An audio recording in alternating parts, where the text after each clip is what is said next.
सर्वमंगलमांगल्ये शिवे सर्वार्थसाधिके शरण्ये त्र्यंबके गौरी नारायणी नमोस्तुते। नमस्कार मंडळी, श्री स्वामी समर्थ। मी संध्या माझ्या चॅनलमध्ये तुम्हा सर्वांचं खूप खूप मनापासून स्वागत करते। बघा, आता या नवरात्रीमध्ये आपण आईची घटस्थापना करत असतो आणि हीच घटस्थापना कशी करावी, या घटस्थापनेचा शुभ मुहूर्त काय आहे आणि विधिवत कुठल्या प्रकारे घटस्थापना केली जाते, हे सर्व आज आपण या व्हिडिओमध्ये पाहणार आहोत। त्यामुळे व्हिडिओ अगदी शेवटपर्यंत पहा आणि जर तुम्ही आपल्या चॅनलवरती नवीन असाल तर माझ्या चॅनलला सबस्क्राईब करा। तर बघा, या नवरात्रामध्ये आपण देवीला घटी बसवत असतो आणि आपण देवीची घटस्थापना करत असतो। तर या वर्षी घटस्थापनेचा शुभ मुहूर्त काय आहे? तर बघा मंडळी, यावर्षी 3 ऑक्टोबर 2024 गुरुवारी आहे शारदीय नवरात्राला सुरुवात होणार आहे। तर या शारदीय नवरात्राचे घटस्थापनेचा शुभ मुहूर्त आहे 3 ऑक्टोबरला सकाळी 6:15 ते 7:22 एक शुभ मुहूर्त असणार आहे आणि दुसरा अभिजात मुहूर्त आहे 11:46 ते दुपारी 12:33 या शुभ मुहूर्तावर आपल्याला घटस्थापना करायची आहे। आणि या शुभ मुहूर्तावरच आपल्याला घटस्थापना करायची असते। घटस्थापना सूर्यास्ताच्या नंतर कधीही करायची नसते। चला तर आता जाणून घेऊया की घटस्थापना कशी करायची। तर बघा, सर्वात अगोदर आपल्याला एका जागा स्वच्छ करून घ्यायची आहे आणि तिथे आपल्याला स्वस्तिक काढून घ्यायचं आहे। स्वस्तिक काढल्याच्या नंतर आपल्याला आता मंगल कलशाची आपल्याला स्थापना करायची आहे। बघा, मंगल कलश हा वेगळा आहे आणि घट बसवणे हे वेगळं असतं। तर बघा, सर्वात अगोदर आपण एक तांब्या घ्यायचा, त्याच्यावर तुम्ही कुठलाही तांब्या घेऊ शकता, जो तुमच्याकडे असेल तो घेऊ शकता। त्याच्यावर आपल्याला अशा प्रकारे स्वस्तिक काढून घ्यायचं आहे आणि त्याच्या सर्व बाजूंनी आपल्याला रेषा ओढून घ्यायच्या आहेत। बघा, अशा प्रकारे आपण मंगल कलश आपल्याला स्थापन करायचा आहे। तर बघा, हा मंगल कलश स्थापन केल्याच्या नंतर बघा, आपल्याला त्यामध्ये स्वच्छ पाणी टाकायचं आहे आणि पाणी टाकल्याच्या नंतर त्यामध्ये आपल्याला हळद, कुंकू, दुर्वा, 1 रुपयाचं नाणं, एक सुपारी आणि 5 विड्याची पानं आपल्याला त्याच्यावर ठेवायची आहेत। तुम्ही विड्याची किंवा तुम्ही आंब्याची सुद्धा पानं त्या कलशावर ठेवू शकता अशा। आणि त्याच्यानंतर आपल्याला त्याच्यावर एक नारळ ठेवायचा आहे। बघा, त्या नारळाला सुद्धा आपल्याला छान आईप्रमाणे आपल्याला सजवायचं आहे। जसं की आपण एखाद्या देवीला जसं सजवतो त्याप्रमाणे आपल्याला त्या नारळाला म्हणजे मंगल कलशाला आपल्याला सजवायचं आहे। त्याच्यानंतर बघा, ते जो आपण पाट मांडलेला आहे त्या पाटावर आपल्याला सर्वात अगोदर आपल्याला दीप प्रज्वलित करून घ्यायचा आहे।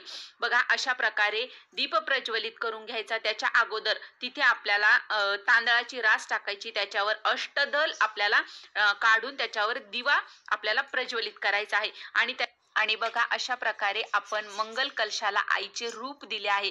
तर त्याच्यानंतर आपल्याला आपल्या जो तुमच्याकडे जर टाक असेल तर तुम्ही टाकावर अशा प्रकारे टाकाची पूजा करून घ्यायची आहे। पूजा म्हणजे आपल्याला अभिषेक करायचा आहे टाकाचा। जर तुमच्याकडे टाक नसेल तर अशा प्रकारे तुम्ही मूर्तीची सुद्धा पूजा करू शकता आणि जर तुमच्याकडे टाक असेल तर शक्यतो टाकाची आपल्याला पंचोपचारे पूजा करायची आहे। त्या अगोदर आपल्याला स्त्री सूक्त 16 वेळेस म्हणून आपल्याला टाकावर अभिषेक करायचा आहे स्वच्छ पाण्याने। त्याच्यानंतर देवीला जोड पानावर आपल्याला घटी बसवायचा आहे। जोड पानावर ठेवा, त्याच्यानंतर देवीची पंचोपचारे आपल्याला पूजा करून घ्यायची आहे। हळद, कुंकू, अक्षदा, फूल व्हायचं, वस्त्र घालायचं आणि त्याच्यानंतर बघा, हा जो घट आहे, घट आपल्याला स्थापन करायचा आहे। तर आता हा घट स्थापन करण्यासाठी आपल्याला असं मातीचंच भांड लागतं, मातीचाच कलश यासाठी आपल्याला लागतो। तर बघा, अशा प्रकारे आपण अगोदर कलशाला हळद कुंकाच्या रेषा ओढून घेतल्या। त्याच्यानंतर आपल्याला पंचरंगी जो धागा असतो तो धागा आपल्याला त्याच्या गळ्याशी आपल्याला बांधून म्हणजे गुंडाळून घ्यायचा आहे। जर तो धागा नाही मिळाला तर तुम्ही तुमच्याकडे रीळ असेल तर रीळला सुद्धा तुम्ही हळद कुंकू एकत्र करून ते गुंडाळू शकता। 5 वेढे 9 वेढे आपल्याला घ्यायचे आहेत। त्याच्यानंतर बघा, त्या कलशामध्ये आपल्याला फक्त सुपारी आणि हळकुंड टाकायचं आहे।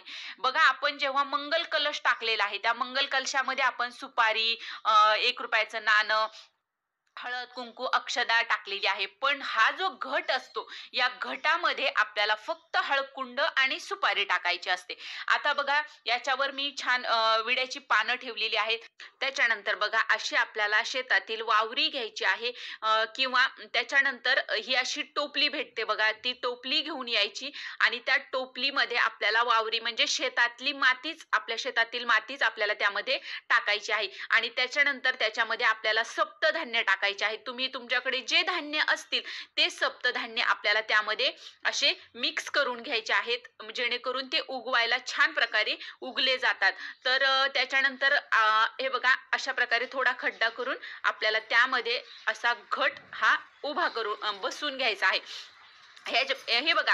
आणि जेव्हा आपण ही टोपली घेऊ तर या टोपलीच्या खाली आपल्याला एखादं भांड ठेवायचं आहे. आता मी ताम्हण ठेवलेलं आहे, तर अशा प्रकारे ताम्हण काही कुठलंही भांड ठेवू शकता. कारण बघा जेव्हा आपण पाणी टाकतो तर ते पाणी पूजेमध्ये, पूजा आपण जी मांडलेली आहे तिथे ते पाणी पसरवू नये आणि घाण वास येऊ शकतो किंवा घाण वाटतं, तर त्यामुळे आपल्याला खाली एक भांड ठेवायचं आहे आणि त्याच्यानंतर ती टोपली ठेवायची आहे. बघा आता आपल्याला देवीला माळ घालायची आहे. आता माळ कशी करायची, तर जेव्हा आपण पहिली माळ आहे विड्याच्या पानाची, तर ही माळ करत असताना बघा आपल्याला सुई दोऱ्याने कधीही माळ करायची नाही. माळ करत असताना अशी गाठ मारायची असते.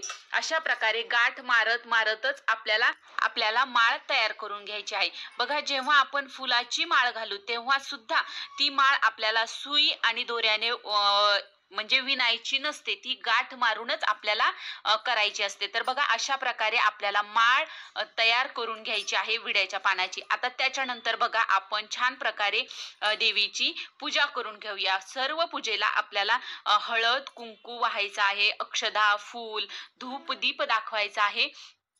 तर बघा अशा प्रकारे आपली पूर्ण आपल्याला पूजा करून घ्यायची आहे. आणि पूजा करत असतानाच बघा समोर मी एक विडा ठेवलेला आहे. 2 जोड पानावर हळद, हळकुंड, खारीक, वाटी, सुपारी, बदाम आणि देवीचा साज असतो, म्हणजे छोट्या छोट्या बांगड्या आणि मणिमंगळसूत्र असतं, तर ते समोर ठेवायचं आहे, ते देवीसाठी ठेवायचं असतं. आणि बघा त्याच्यानंतर आपल्याला देवीच्या पूजेमध्ये आपल्याला घंटा आणि देवीला आवडणाऱ्या आपल्याला वस्तू ठेवायच्या आहेत. तर मी देवीला आवडतो तो शंख आहे, तो देवीला अतिशय प्रिय आहे, तर मी शंख ठेवत आहे. आणि शंखाची जी निमुळती बाजू असते ती आपल्याला उत्तरेकडे करायची असते. तर बघा अशा प्रकारे मी शंख घंटा पूजेमध्ये ठेवून घेतलेला आहे. आणि त्याच्यानंतर बघा पहिल्या दिवशी देवीचे रूप हे शैलपुत्री आहे व देवीला नैवेद्य हा गाईच्या तुपाचा दाखवायचा आहे. तर तिथे मी गाईच्या तुपाचे बेसन लाडू बनवलेले आहेत आणि मी देवीला बेसनाच्या लाडवाचा नैवेद्य दाखवलेला आहे. त्याच्यानंतर आपल्याला आरती करून घ्यायची आहे. आरती करत असताना आपण गणपती बाप्पाची अगोदर, नंतर आपल्या कुलस्वामिनीची जी कुठली आरती असेल ती आरती करून घ्यायची आहे. आणि त्या ठिकाणी तुम्ही एखादं फळही त्या पूजेमध्ये ठेवू शकता. पण जेव्हा पण आपण फळ ठेवतो तर ते फळ देठासोबत आपल्याला पूजेमध्ये ठेवायचं असतं. तर अशा प्रकारे आपल्याला देवीचा घटस्थापना करायची आहे. घटस्थापना झाल्याच्या नंतर आपल्याला एक दुर्गा सप्तशतीचा आपल्याला पाठ करायचा आहे. आणि या दिवसामध्ये जास्तीत जास्त आपल्याला आई भगवतीची सेवा करायची आहे, तिची उपासना करायची आहे. आणि बघा दररोज या घटाला आपल्याला पाणी घालायचे असते.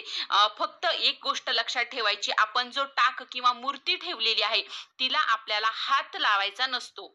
9 दिवस देवी ही घटी बसलेली असते, म्हणून आपल्याला देवीची पूजा ही आपल्याला तिथेच करायची असते. त्याला आपल्याला उचलायचं नसतं, तिचे दररोज म्हणजे स्नान वगैरे त्याला घालायचं नसतं. तिथेच थोडंसं फुलाने पाणी शिंपडवायचं आणि हळद कुंकू पंचोपचारे आपल्याला पूजा करून घ्यायची आहे आणि नैवेद्य दाखवायचा आहे.